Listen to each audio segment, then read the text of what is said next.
Hey guys, Adam from Splendid Sports here for a short but very important video. First of all, how do you like my background? Virtual background, check it out. Ooh.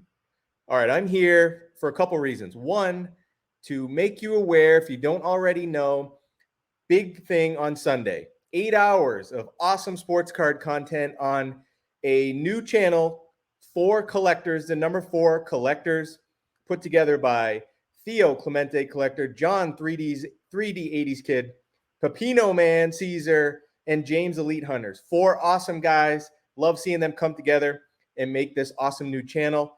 And 4 to 5 p.m. Eastern time on Sunday. As I said, there's going to be 8 hours of content. Me, Dylan, Double D Vintage Baseball Cards, Shane from Shoebox Legends, and Hugo from Signs of the Pastime. The 4 of us are going to come on at 4 o'clock Eastern from 4 to 5, and we're going to do an episode of Turn Back the Clock. We got something fun planned for that episode, so please check it out. But for the 4 Collectors channel, I am going to show a few cards here that remind me, when I look at them, they remind me of the 4 guys that put this channel together. First of all, let me pull up their channel here. So before I show these cards, this is it, 4 Collectors. If you haven't subscribed, do it. Subscribe to the channel. It's going to have great content, not only on Sunday, but moving forward. It's going to be awesome stuff. Show your support for card collectors. And there's no better way to do it than to subscribe to this channel here. All right, so quickly, playing days cards get a lot of love here on YouTube, as they should, but how about post-playing days cards? I'm someone who really appreciates a nice post-playing days card. So when I look at this card, I think of none other than Theo Clemente collector, because it's a Clemente card. Now, this format here with the virtual background is not the best for showing cards, but it will work for this one. So what we have here is a 2001 Fleer Greats, great set, Clemente, and this was the Retrospection Collection Parallel, and it's a Gem Mint 10 from PSA. And what I love about this is that it shows a great picture of Clemente throwing the ball, which, if you know anything about Clemente cards, especially playing days cards, he has very few where he's shown throwing, and he's known for a lot, but having a great arm is definitely up there as one of the most memorable things about Clemente. And so this is a great post-playing days card that I partly think about Theo when I look at it. Clemente collector. Number 2, James Elite Hunters is a big fan of boxing cards, and I am too. I don't have as many as him, but I love Rocky Marciano. He's from the hometown of my parents, Brockton, Massachusetts. And here's an awesome 1954 Top Scoop Marciano KOs Walcott. And just a great, great card. So I think of James when I look at boxing cards, including this one. And then my man, Pepino Man, he appreciates not only Mickey Mantle like I do. He's a Mickey Mantle collector like me. But he also appreciates not just the playing days cards, post-playing days cards like me for Mantle. And here's a couple really cool ones that I have. This one I just recently got back from PSA.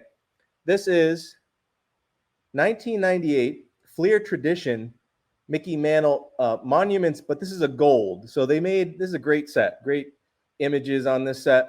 And they made a parallel, a gold, as you can see, it looks really cool here. Gold parallel, and these were all numbered to, as you see on the back, 51. So they made a bunch of, I think there's 7 or 8 of these or whatever. But these are tough to find. These are numbered to 51. And this is just a beautiful card, no matter what year it's from. Check out that set if you haven't. And then here's another post-playing days Mantle that Pepino Man, I think, would appreciate. This is 1997 Scoreboard Mickey Mantle 7 game. And this is the number 7 card. If you guys know this set, first of all, it was this Scoreboard brand was run and owned by Ken Golden and his dad, I believe. So this here back in 1997, 1998, these came out. There were, again, 7 of these. and this was a game. So if you collected all 7, then if you read on the back here, it's got the instructions on the back. But basically, the 1 through 6 cards are 1 in every 16 packs. So not too tough. But then the 7 card, that's the short print. That's the chase card right here. This was 1 in every 320 packs. So very tough to come by. And this is a PSA 10. This is a Pop 3. There's only been 3 ever graded, and they've all been 10s. So I guess it's an easy card to gem if you can find it, if you're into grading. But this is a tough card. So the number 7. Now, basically, the game was if you collect all 7 game cards, you can enter to win a random draw sweepstakes for a chance to win $7,000. Win a $7,000 Mickey Mantle prepaid phone card or a $700 Mickey Mantle prepaid phone card.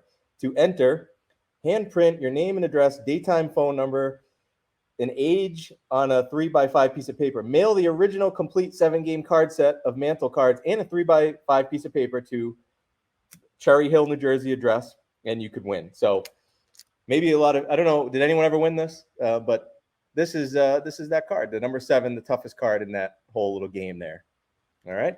And then lastly, John 3D80s kid, I know, is a big fan of the 1960 top set like me. And so I figured I'd show one from my collection that you don't see all the time, right? But it's a very cool card, in my opinion. So what I have here is a 1960 Topps Ryan Dern. This is a beautiful PSA 8. Look at that baby. Look at that. Talk about a cool card. Look at those sunglasses. Look at those shades.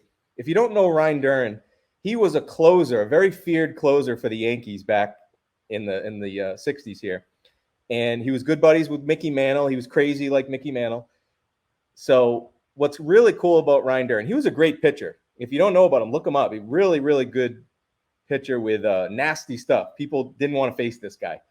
And he would basically, I think I read the story that, he would, when he would come in to warm up, he wore these glasses because he had very, very poor vision. So what he would do is like squint really hard, warming up, pretending like he couldn't see anything.